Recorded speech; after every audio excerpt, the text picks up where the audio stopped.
Colt Knost. Colt, how you doing? Evan, Andrew, thank you so much for having me. Andrew, congratulations on the new Yeah, baby. appreciate Pleasure to that. be on with y'all. So, Colt, tell me about your podcast. When did you guys start that? What's it about? Just give us a little lowdown on it. Yeah, so me and my man Drew Stoltz, everybody knows him as the Sleaze. I think we're just over 5 years now. We started, golf.com reached out to us back then and said would be interested in doing a podcast, and we said sure, we'll give it a try. No clue if it would be good, bad, or whatever, and we got John Rahm to be our first guest. I mean, he was obviously John Rahm, not the John Rahm he is today, but came on. We got him to rap some Kendrick Lamar on the first ever episode, talk some golf, and it just kind of took off from there. And we've had anywhere from professional golfers to Charles Barkley, Johnny Manziel, Tony Romo, tons of different athletes and celebs. Man, we just sit down and chop it up and just show that athletes are normal people too. They like to have a good time, and it's so much fun, man. I love doing what we're doing. That's pretty cool. I haven't heard that John Rahm rap. Have you, Andrew? No, I'm gonna I have to go was back and unaware Great. listen that to this that. existed. Yeah, I Episode mean, one. I listened to a couple of. I mean, you guys go through everything from even this past episode from gambling on what was it like barrel chasing, barrel Barrel rolling, racing. barrel racing Yeah. to the NFL to your picks from the Corn Ferry Tour to the PGA Tour. You guys got it everything. Yeah, really cool. So, who's the favorite guest that you guys have had on? Who's the most entertaining? I mean, I know you just Oh, said John Rahm. yeah, there's a lot, but my favorite one is my good buddy Mike Commodore, who's a former NHL player, won a Stanley Cup with the Carolina That's Hurricanes. my Ooh, I guy. mean, Andrew knows dude, about Yeah, that. that's Yeah. right. he's one of my best buddies. He was actually I was just with him. It was his birthday. We went to the rodeo here in Scottsdale. That's why we were talking about barrel racing. But I've heard all his stories a million times, and he still has me in tears every time he tells them. And I think we've done 3 episodes with him, but episode one of Mike Commodore is the hardest I've ever laughed during an interview. It is just awesome. You get the old school baseball guys like George Brett, Mark Grace. They have just awesome stories, and they have no filter, which makes it even better. But Yeah. those are my like three most fun ones where you just laugh the entire time. I love it. Yeah, we're on season 3. We started doing guests this year. We had on the CEO of the PGA Tour. We've had on Adrian Colbert, and we've had on Mick Jason, who's an NFL content creator. Yeah. Happy to have you. So, Colt, you are a Dallas Cowboys fan, correct? Yeah, die hard. What is Listen, your I own it. It's fine. what's your emotional state right now as a Cowboys fan? I'm just at that point where like I know we're not good. I know it's fun to watch our offense go up and down the field most of the time. The last 2 weeks haven't been that great, but we knew the defense was just terrible going into the season.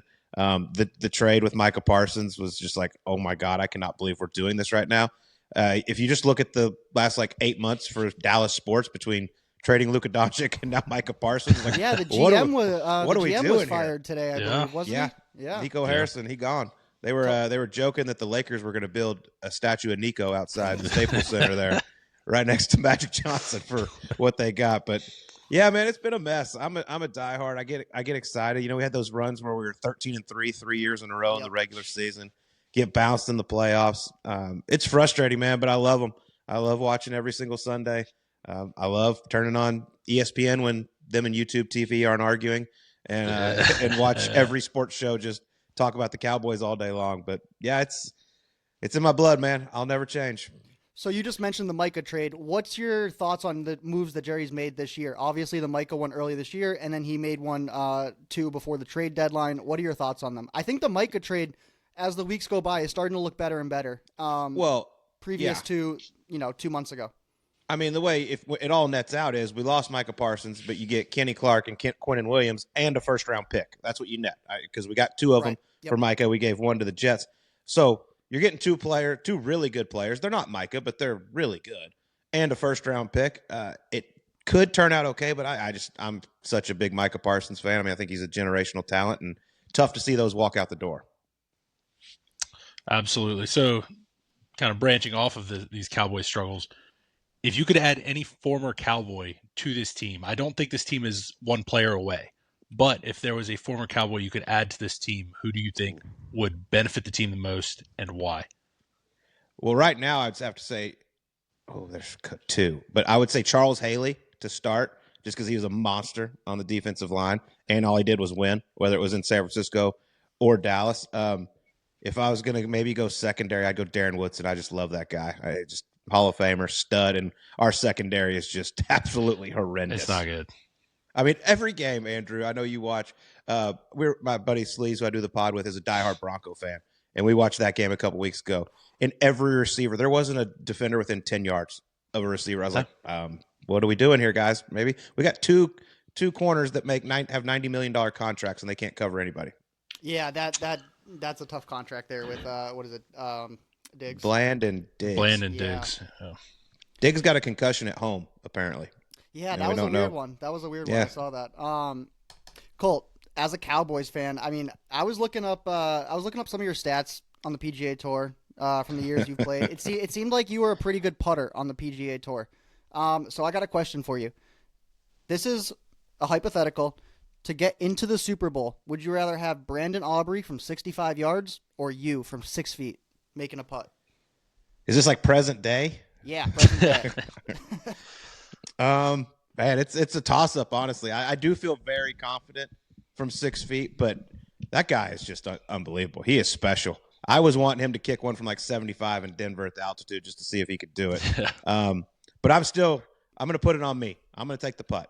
I like it. I'm huge Aubrey fan. I mean, unbelievable what he's doing in the NFL. What a story too! Like, just came out of nowhere, and now he's the best kicker in the league.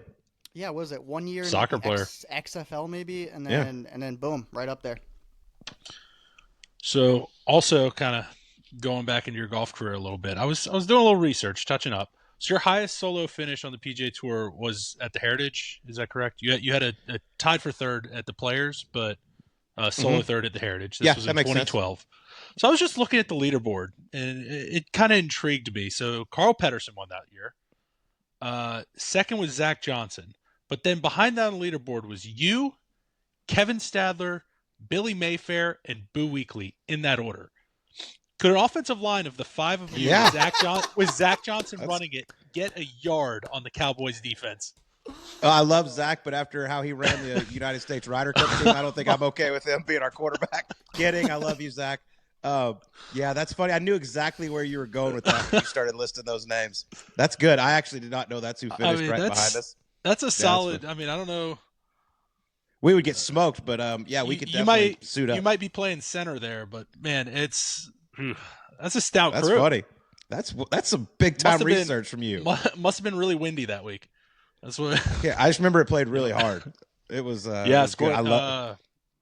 Carl won. He was the only guy double digits under par. Yeah, he won by 5. Yeah, 5 shots. Yeah, it's my favorite course on the PGA Tour. I love that place. We'll see. Davis did a little tweaking to it, so we'll see. I don't know what it's going to look like. I hope he didn't tweak too much, though. I like that. Yeah, place.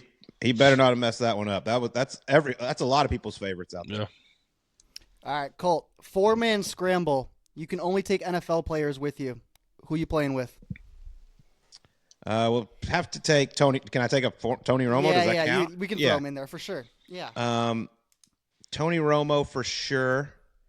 Aaron Rodgers. It's going to be quarterbacks or kickers, most likely. I don't know any like the present day guys golf games right now. Who else could we go with? I'm going to go with my man Derek Anderson out here in Scottsdale, longtime NFL player. And then I don't know who else is good. I guess you could throw maybe like Allen. Josh Scobie can play. Josh Scobie's good, yeah. Kicker for the Jags a while ago. I know he can play. He could play. I remember like Aldel Greco used to win the celebrity event out in Tahoe. That's kind of boring. He was the head coach for Mercer, right? The golf team. I don't know. Who? Oh wow. I believe. Well, see, I've done no research. I'm pretty sure he was their head coach, though. That's going to be out of my realm. They were in our conference, Evan. Yeah, I know, but man, we were in college 10 years ago? Like I can't remember that, man. Whew. A lot's changed since then. Well, you had an extra year in college too, so you should know. I took some summer classes. I took some summer classes to finish. It was like 3 hours or 6 hours, but. Oh, my fault. Sorry, Samford, not Mercer, but still same in the conference. All right, I'm gonna go Rodgers, Romo. Who'd the other one I say? You said your buddy out in Derek Anderson. And I'm going to throw Josh Anderson in there so he can just smash – or Josh Allen just so he can smash it off the tee. I love it.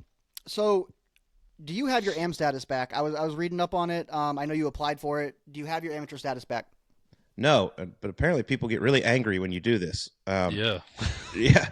No, so I got an email I just applied to see like how Okay. long it would take because there's been a lot of talk about all this. And Yep. I've been thinking about doing it for a couple of years just because I play in a few pro scratches out here that Right. are like really good. And Oh I'm yeah, the pro. no, there's some serious pro Yeah. scratch events around the country for sure. Like Yeah. we have John Rahm and Wyndham Clark playing our pro scratch at Wishbrook, and Yeah. like guys like David Pooge and others. And like I have to be a pro. Like that sucks because I'm not going to play with them. So I want to be the scratch. And so I was like, let me just see what it would be. And I talked about it a little bit, and obviously got people fired up. But I got an email from the USGA saying 2028. So That's not that'll that be bad. yeah. Okay. So but I mean I haven't played since 2020, and that was in February. So basically 8 years. Yeah. Okay. So I'm assuming gonna go a follow-up question to that. Though. I Hold got on. okay. All right. So you played at SMU. Mhm. Speaking of amateur status, this question is from Patrick Taiedo, who he said he met you at the Wyndham Championship a couple of years ago. You may or may not remember him, but he wants to know. Hey Patrick. He wants to know if any of these professional football players could get their AM status back and come back to college and play for SMU, who would you want it to be? If anyone. Yeah. And they have to go to SMU originally? Yeah. Which SMU player in the Oh. NFL would you want to come back and play? Well, of all time, Eric Dickerson. Okay. Yep. Current day, I'd probably have to say Cortland Sutton. Ooh, Andrew, you didn't say the name you were thinking of. Who'd he say? I earlier- have a whole thing. I have a whole thing on this. Cole Beasley, Emmanuel Sanders, Cortland Sutton, Rashee Rice. Like, should SMU be a little bit more respected as a wide receiver factory? Yeah, we've got some studs, man. Cole Beasley, I love that guy. He Well, played for the Cowboys too. Yeah, exactly. Yeah, Cowboys and Bills, but he was great. We crossed paths at SMU, but yeah, we've had some good ones, man. Mm-hmm. So going back to the earlier thing, so assuming you get your amateur status in 2028, where do you think your return to amateur sports will fall on a scale of Belichick to Saban? Well, hopefully it goes better than Belichick. I mean, Well, it's exactly. That's the bottom. It's been And ugly. then Yeah. I'm probably closer to Belichick because I'm really not going to play that much. If I'm kind of busy out there walking with you in the fairway every week with CBS. So I would say a little better than Belichick, though. But hey, if I could get up there, I mean, I don't even know if I'm going to play the mid-am, which is the ultimate in mid-am golf. But if I could just get into match play and make some noise, boy, that would stir some things up. Well, Colt, you won the USM in 2007, and I noticed like you've turned pro, so you forgave your Masters entry. So when you get your AM status back in 2028, is that like a potential goal? Do you think that you can have the game in 2028 to get back there? I mean, I think I can still play. I mean, I play 3 days a week when I'm home. I play against a lot of really good players, and I know I can play. But will I have the time to work at it and get ready to go? I doubt it. I'm too busy with everything else. I would love to play just once to see where I'm at and get those juices going again. But it would damn sure be pretty funny if somehow I won the mid-am and then I had to tell CBS, sorry, I can't work this week. I actually got to go play in the Masters. That'd be a hell of a story for sure. I would not do that, CBS. Work comes first. Speaking of CBS, they'd be miking you up out there. They're like, no, you're wearing this. Yeah. the walking on-course announcer analyst while playing. I love it. So speaking of CBS, outside of Jim Nantz, who on your CBS golf broadcast team would you want in the booth with you to call a Cowboys game? Well, Trevor's a big Cowboy fan, so is he? probably him. Yeah, he's actually a diehard fan. I mean, Frank Nobolo's my boy. Him and I just go at it. He would probably actually be great because we would just abuse each other the whole time, and he would abuse the Cowboys. So that'd be fun. But to actually have knowledge and be able to call a game, it would definitely be Trevor. How did Trevor get into it? Because where's is he from? South that area? Africa. South African. Yeah. So how is he a Cowboys fan? I don't really know. I mean, I think just growing up in South Africa, you probably didn't see a whole lot of NFL teams on TV. Cowboys are everywhere, and Yeah, true. That is true. So this is going back. This is probably one of when people think of your highlights, they think of that putt on Torrey on the third hole there. At this point, obviously you made it then, but what do you think is a more likely outcome? You having made that putt or the Cowboys winning a Super Bowl in Jerry's lifetime? ooh. You know, it's really sad that that's like the highlight. Yeah. By the way, a freaking putt on the third hole. But I don't. I mean, I feel like it was everybody sick, has though. seen that video. I mean, it's it was nuts. And then right after I made it, they blew the horn and said it was unplayable. I was like, no shit, it was unplayable. I've been telling you that the whole time. You don't see this out here. Probably the Cowboys in Jerry's lifetime. I don't think he can let it go. Yeah. He can't pass the baton to someone that can actually run the football team. No, I feel like there's, I say this all the time, there's like 31 NFL teams, and then there's the Dallas Cowboys. He runs it like a show. I mean, he says it all the time. Did you watch the documentary, though, on Netflix? I've seen parts of it. I gotta watch it. God. Man, it was great. Yeah, it was really cool. I've heard. I gotta get through the rest of it for sure.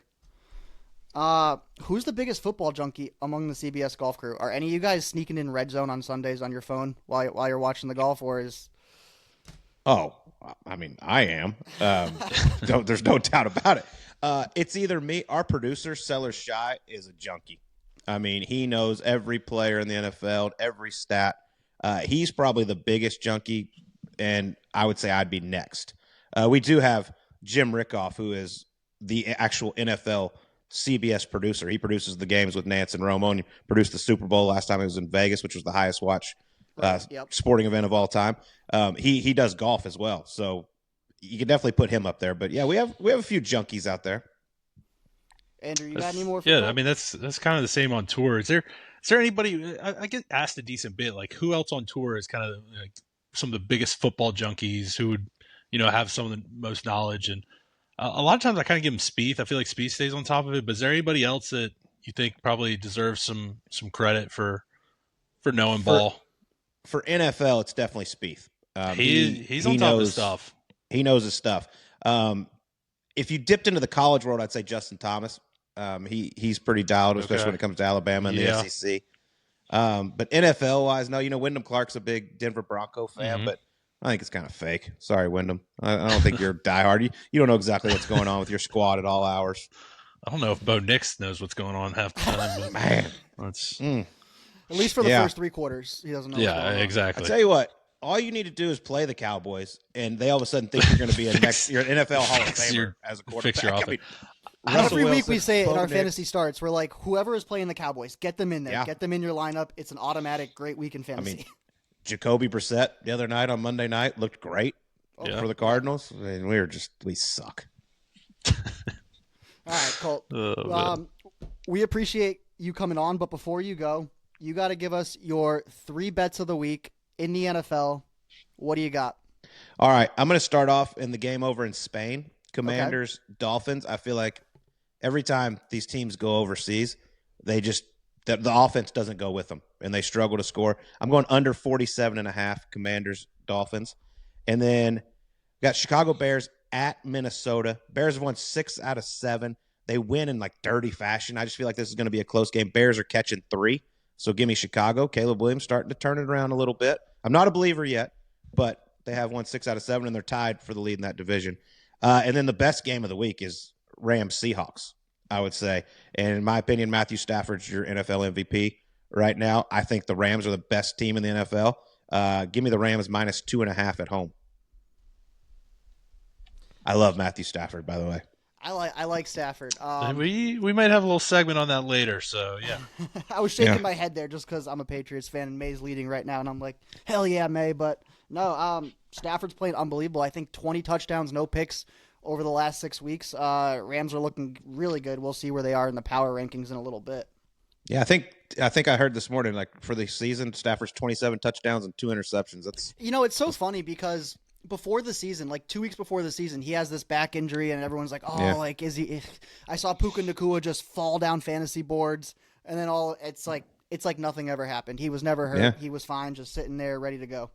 And then Devontae Adams is just back to the old Devontae Adams. Just it's cool, man. They're playing great. Took a couple of years off, but back with the Rams. Devontae's looking really good. Yeah. Well, Colt, we really appreciate you coming on, spending some time with us, answering some questions about the golf world, NFL, about your podcast. What's your podcast name one more time? Subpar. You can find it anywhere you get your podcast.